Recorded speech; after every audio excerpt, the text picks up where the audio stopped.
আমরা সকলেই চাই মাস শেষে সংসার খরচ থেকে অন্তত কিছু টাকা যেন আমরা সেভিংস করতে থাকি, কিন্তু আমরা চাইলেই তো আর হবে না, তাই না? কারণ আমাদেরই এমন কিছু ভুল আছে যার কারণে আমরা কিন্তু এটা করে উঠতে পারি না।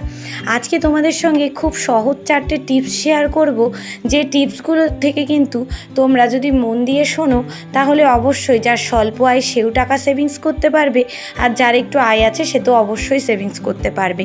আমাদের মধ্যে অনেকেই আছে যার কিন্তু এখনও আর্থিক অবস্থা সেরকম সচ্ছল নয়, খুব অল্প টাকার মধ্যেই কিন্তু সংসারটাকে পুরো চালাতে হয়, আর তাদের কিন্তু রাতের ঘুম উড়ে যায় যে পুরো মাসটা কি করে চালাবে, এরকম একটা ভাবনা এসে যায়। তাহলে চলো টিপসগুলো এবার শুরু করি।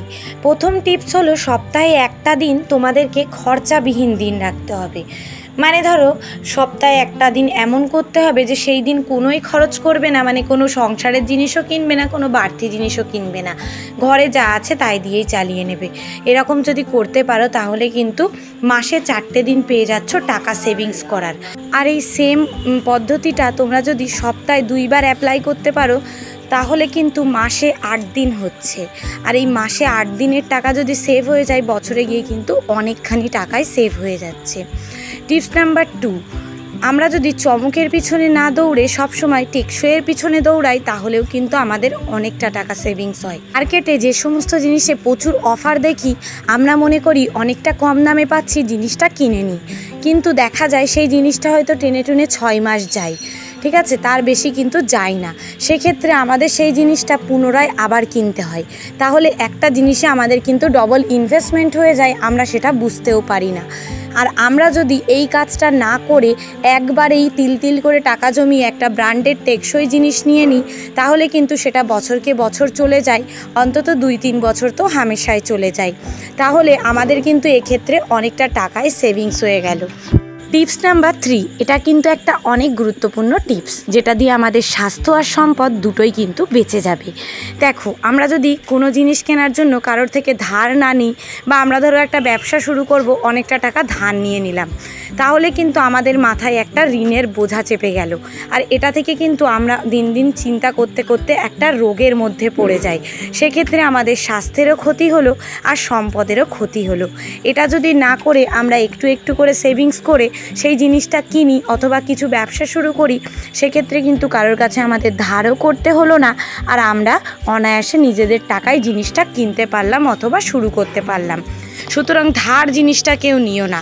অনেক মানুষকেই আমি দেখেছি এই ধার নেওয়ার ফলে তিল করে রোগে কিন্তু শেষ হয়ে গেছে, ঋণের বোঝা মাথায় নিয়ে।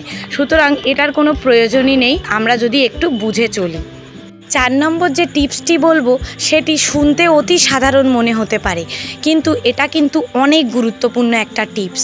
আমি কিন্তু এই ধরনের টিপস ফলো করে অনেকবার উপকার পেয়েছি, তাই ভাবলাম আজকে তোমাদের সঙ্গেও শেয়ার করি।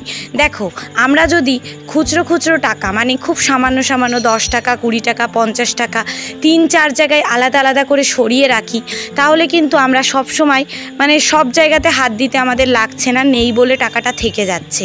আর এই তিল করে জমানো টাকাগুলোই কিন্তু এক জায়গায় করলে বেশ অনেকটা অ্যামাউন্ট হয়ে যায়। সুতরাং তোমার যখন কোনো একটা বিপদ এসে যাবে তখন কিন্তু তুমি এই তিল করে জমানো টাকাটা বের করে দিতে পারবে, তোমাকে কারোর কাছে হাত পাততে হবে না। তাই এই টিপসটা তোমরা অবশ্যই ফলো করে দেখতে পারো, তোমাদের কিন্তু অনেকটা হেল্প হয়ে যাবে। তো আমি এই টিপসটা অনেকবার অ্যাপ্লাই করেছি, আর আমাকে কিন্তু খুব উপকারও দিয়েছে এই টিপসটা, তাই তোমাদেরকেও শেয়ার করে দিলাম। তোমাদেরকে টিপস শেয়ার করতে করতে দেখো আমার সংসারের অনেকগুলো কাজ কিন্তু আমি গুছিয়ে ফেললাম। আচ্ছা, তোমরা কি এরকম ধরনের ভিডিও আর দেখতে চাও? তোমরা কি এরকম টিপস আরও চাও? আমাকে কমেন্টের মাধ্যমে জানিও, তাহলে আমি চেষ্টা করব তোমাদের জন্য আরও এরকম ছোট টিপস দিতে, তাহলে কিন্তু অনেকেরই উপকার হয়ে যাবে। ঠিক আছে, তাহলে আজকের ভিডিওটা আমি এই পর্যন্তই রাখবো। দেখা হবে তোমাদের সঙ্গে আবার পরের ভিডিওতে। আর এই রকম টিপস পাওয়ার জন্য অবশ্যই চ্যানেলটা কিন্তু তোমরা ফলো করতে ভুলো না।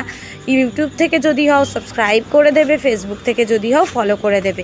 সবাই ভালো থেকো, সুস্থ থেকো, আল্লাহ হাফেজ।